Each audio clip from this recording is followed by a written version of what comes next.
So now we're going to look at bone growth and development. Bones begin to develop in the first few weeks of prenatal development, and that continues on into adulthood. When bones form, a bony matrix made mostly of calcium phosphates replaces that existing connective tissue, like when we were talking about with the hyaline cartilage.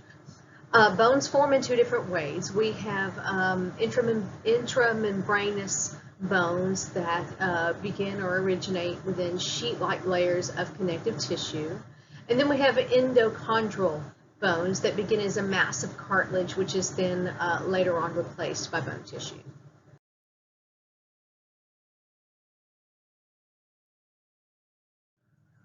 So intramembranous bones, osteoblasts can become completely surrounded by extracellular matrix. You can kind of see the process going here on how they form.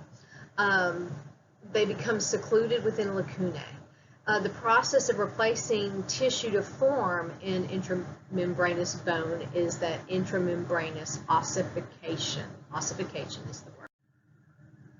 All right, most bones in the skeleton are going to be endochondral bones. These develop from cartilage, from a mass of cartilage that's shaped like the future bone.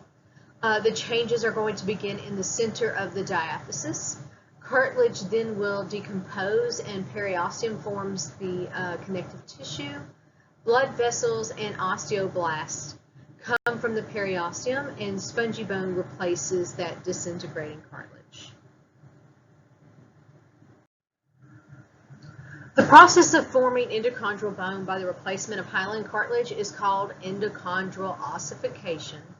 In a long bone, the bone tissue replaces cartilage, beginning in the center of the diaphysis. That primary ossification center is what we will call that, primary ossification center. The epiphysis remains cartilaginous, and it will begin to grow later on. Then later on, we have the secondary ossification center. It will appear in the epiphysis and form spongy bone in all directions. As spongy bone is deposited in the diaphysis and epiphysis, the epiphyseal plate, that growth plate, remains between the two centers, so until it is completed growing. So this diagram is showing you how bones lengthen. This occurs as a result of increased activity at that epiphyseal plate. As you're looking A through D, this is during fetal, so this is as a fetus, so you start with that cartilaginous model. You've got periosteum being laid down and calcified cartilage starting to replace some of that. Then you have the primary ossification center here. You can see that labeled on the diagram now. And then we're going to see the secondary ossification center here in the beginning of the epiphyseal or growth plates. And so now we're over into a child at E. And then you can see the difference. Those are very, very light in the adult bone. All right, so you can kind of see that whole process as it occurs. So this is a good summary here in comparison of the difference between the intramembranous ossification and endochondral ossification. And so I would definitely read this through. I'm not going to just read to you straight off the slide, but be sure that you read this, and this is a good thing to study and to memorize. So the epiphyseal plate, this is where the bone grows and lengthens. It's a cartilaginous layer in the bone, epiphysis, that causes that lengthening. Osteoclasts break down the matrix of cartilage, and so we have this continuous cycle of bone remodeling that occurs. It secretes an acid that dissolves the calcified matrix and the other components, and then that's cleaned up by phagocytosis. Osteoblasts are going to move in and deposit bone tissue where the cartilage was. Long bones continue to lengthen as the epiphyseal plates or the growth plates remain active, and this occurs until the ossification center of the diaphysis and the epiphysis meet, and then the plates ossify or solidify. The medullary cavity is going to form where the osteoclasts go in and erode the bone tissue from the inside, and then that's later on filled with marrow. So this is kind of showing you how that growth occurs. Here at the top we have number 1 here. This is the zone of resting cartilage, and you can see that this looks like hyaline cartilage.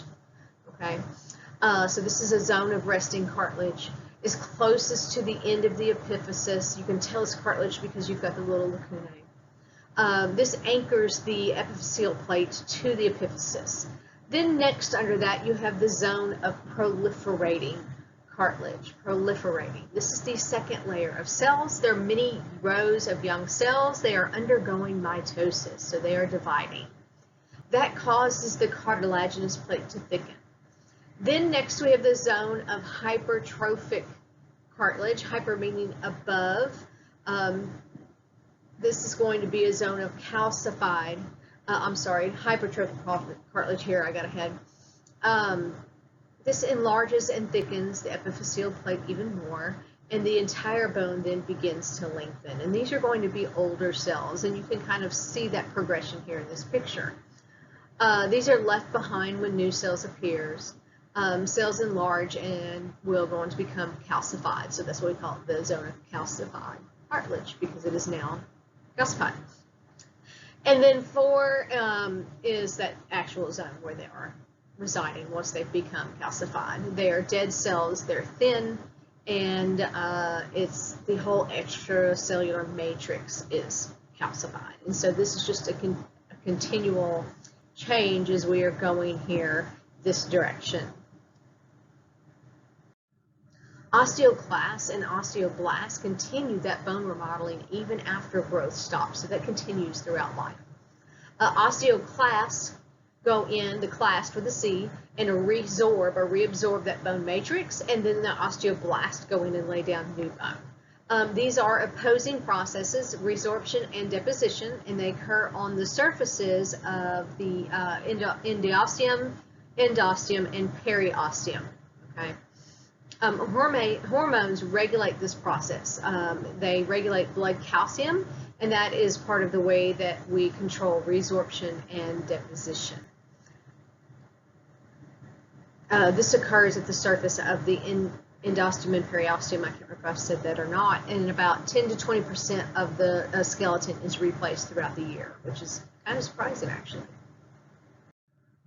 So what are the different factors that can affect bone growth and development? Because we know genetics play a part, but environment plays a part as well. So factors that affect growth and repair mechanisms are things like nutrition, that's a biggie, hormones, and exercise. This is the reason why doing weight-bearing exercise when you are older is important to help prevent osteoporosis, because that can help you lay down more bone. Vitamins A and D are needed for normal development. A for osteoblast and osteoclast activity during development. If you are lacking in vitamin A, that can slow down development. Vitamin C is needed for making collagen, for collagen synthesis. Too little can also slow bone development. The small intestine requires vitamin D in order to absorb calcium, and so without this vitamin, calcium is not absorbed well, and the inorganic salt portion, or the calcium portion of the bone matrix, that calcium is lacking, and so it softens the bone and causes deformations in bones. In children, we call this rickets, and in adults, we call it osteomalacia. The pituitary gland releases growth hormones needed for growth plates. If there is not enough the long bones don't grow, and then we get what we call pituitary dwarfism if we don't have enough growth hormone. If you have too much growth hormone, the growth plates, or those epiphyseal plates, do not ossify, and growth continues longer than it should. And this is where you get pituitary gigantism, and this is where we see those heights of people that have greater than 8 feet tall. Okay. The thyroid hormone is the hormone is thyroxine, and it stimulates the replacement of cartilage with bone in the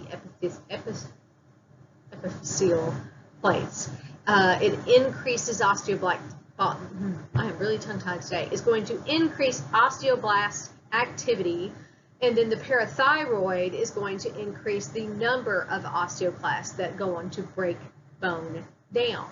Okay, so those are some of the hormones. We've also got testosterone and estrogen that causes long bone growth. I could edit this out, but yeah, you might as well see I'm human too. I make mistakes, all right? Estrogen has a stronger effect, so this is why females tend to grow faster at first than boys, but then they stop growing sooner, okay? Because those levels and changes of estrogen and testosterone come at different times for boys and girls. So that's one of the reasons why a girl's height usually stops around 15 or 16, and boys continue to grow often into their early 20s. Physical stress, which would be things like muscle contraction, pulling on the bone or attachment, can cause bone tissue to thicken and strengthen, and without exercise, then the bone can weaken. So what are the different types of fractures? This is another one that's really important and that I often do as an essay question. They can be classified as traumatic, spontaneous, or pathologic. Okay? They're classified also by the nature of the break. We have green stick, fissured, comminuted, transverse, oblique, which is sometimes called spiral, and then compound, and that's a compound fracture is when the bone is exposed to the outside of through the skin, so to speak. Okay. Cells that go in and remove the excess bone tissue after repair are going to be those osteoclasts, and then the phagocytes to clean things up. So we're going to look at these different types of fractures. So the first here is green stick, and we call it like green stick because if you take a stick and it's still green, it's not dead, and you bend it like that, what happens is it splinters. So this is an incomplete break. The bone breaks as it bends, but doesn't snap in half. It doesn't completely break. It bends like a green stick, and this often occurs on the convex surface of where a bone is bending. So concave would be this surface, and then convex is going to be over here. It's kind of hard to tell where it's coming out this way. I went the wrong direction, but it's going to be on that outer surface there. So next we have fissured, and that looks kind of like a little fissure. Okay, so it's just a little long, incomplete break, and it is longitudinal. And then we have comminuted, and this is basically what we call a crushed bone. This is completely fragmented, and this is one of the most difficult to deal with. You can see there are many, many pieces here. Okay, so comminuted is a crushed bone. Then we have transverse. This is a complete break. It is horizontal here. It's going horizontally through the bone. And then oblique is going to be at any angle that is not horizontal. Okay, so basically diagonally. So the next type is a spiral break. It can be complete or incomplete. This is often caused by twisting of maybe a child's arm, for instance. This is seen often in child abuse, and so this is one of those red flags that you could look for if you're in an emergency room, because it's very hard for the arm to be twisted in that way and cause this type of break other than someone doing it. Okay, so this is why getting a good patient history is so important. Knowing what occurred and whether or not that goes along with what you are seeing in x-rays or other evidence is really important to understand what happened. Okay, and so getting that good patient history is important. So what is the process of repair to a fracture? Well, blood is going to leak out of the broken blood vessels and form what we call a hematoma. And then spongy bone is going to form close to that area in those developing blood vessels.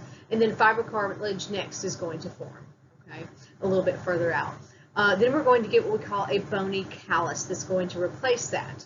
And osteoclasts then remove bony tissue and restore that new bone structure. And so this is why sometimes, especially if a bone is not treated appropriately, you will see this kind of bony callus out there. Okay, and so that just gives that bone a little extra strength that it might need after it's been injured. So bones do help shape, support, and protect body structures, and they help us move. They give shape to the head. Okay, you probably hadn't thought about that before. They support all of our body weight, which here after COVID-19 is kind of high. I don't know about y'all, but I managed to get some of it back off. But I've got a lot more work to do, so I hope to be doing that this summer as we're working through this class. They also store those inorganic salts and produce those red blood cells. And we've talked about this, but this is a good reminder.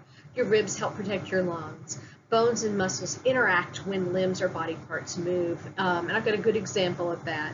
Many years ago, it was Christmas Day of all things. My daughter wasn't feeling well, and she needed to exercise her horse, and she didn't want to go out, or she was just tired. Maybe she stayed up all night waiting for Santa. And so I told her I would ride with her. And my little horse had been ridden by her friend who kept letting her take off with them. And I know it's kind of a long story, but maybe it'll be entertaining for you.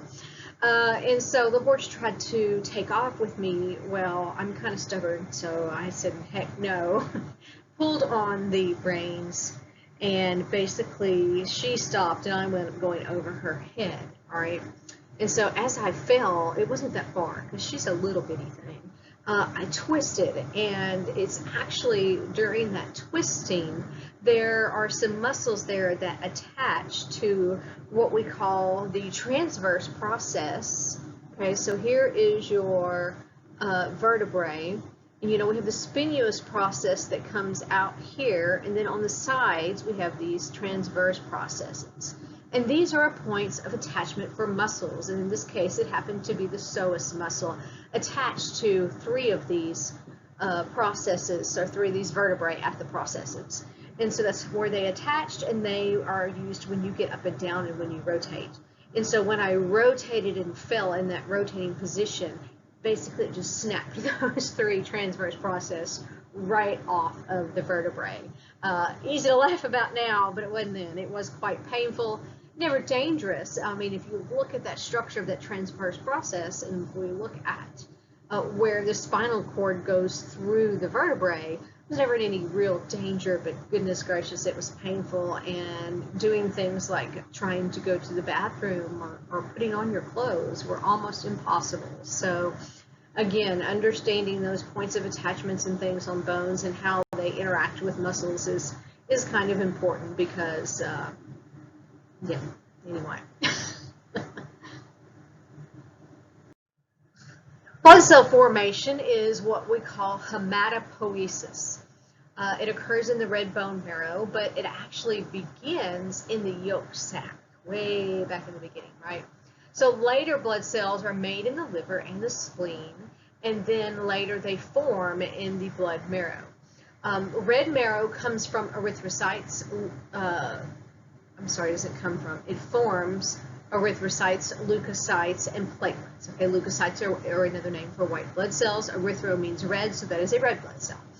The color comes from the hemoglobin in the red blood cells. That is what makes blood red. It has iron in the heme group. Yellow marrow member stores fat and does not produce blood cells. We have found very interestingly that the intestines, and this is very recent, the intestines actually do produce some red blood cells. They found this out because they were doing transplants, and oh gosh, I can't remember exactly the details, but they got some tissue with some different DNA and some red blood cells with some different DNA after they had done a transplant in the intestines. Okay, so it was really kind of a pretty cool finding that we actually produce red blood cells in the intestines. That's just kind of mind-blowing. So I've noticed I do tend to have some funny faces right before the videos start or end, so maybe that's helping keep you interested, whatever. All right, so we're getting near the end here. Inorganic salt storage, about 70% of the extracellular matrix is mostly composed of calcium phosphate. Okay, that has 70% of it is going to be calcium phosphate. We also have magnesium, sodium, potassium, and carbonate ions there. Osteoporosis is the condition that results from the loss of these bone minerals. Osteopenia is the precursor condition where you are not quite clinical yet, but you have lost some. Increasing your risk, one is hereditary. My mother has osteoporosis, my grandmother had osteoporosis, so I know that is something that I need to keep an eye out for and try to prevent. So family history is very important. So again, taking down patient histories is really important. A low intake of dietary calcium and a lack of physical exercise. So that weight-bearing activity in the older ages is important, really throughout life in general. So last slide here. This is hormonal regulation of blood calcium, and this is important. This is really the reason why when you are pregnant, if your baby needs calcium, they're going to get it. And it's really more important almost for you to take the vitamins for the calcium's sake for your bones, because you're going to lose that calcium, because usually the baby is going to get what it needs and it's going to leave you low. Now, not always. So do take your vitamins for your baby's sake as well. Calcium is needed for metabolic processes. Things as basic as muscle cell contraction, nerve impulse conduction, blood clot formation. So if you are low on calcium, that can be a problem. It's needed for those metabolic processes. When calcium in the blood is low, and again, what type of feedback is this? Is this negative feedback or positive feedback? You said negative feedback, you're right. We're trying to go back into a normal, take it back to the set range. The arrows are going away from, and I guess I could show you on the screen, it's going away from normal, and then the response is to bring it back. It's going away from normal, and the response is to bring it back, okay? So when calcium is low, the parathyroid hormone is going to cause osteoclasts to go in and break down bone tissue and release calcium salts from the extracellular matrix in the blood. If calcium is high, then osteoclast activity is inhibited. Calcitonin is released from the thyroid, and that is going to stimulate osteoblasts to form bone tissue and store excess calcium in the extracellular matrix. So this is an ongoing process, okay, and it's important. So parathyroid releases the salt, thyroid releases calcitonin. So keep those two words together, that's important, all right? And so that's the end of, I think we're in part 2, I think. One more part, I don't know, maybe this is part 3. Anyway, that's the end of this lecture.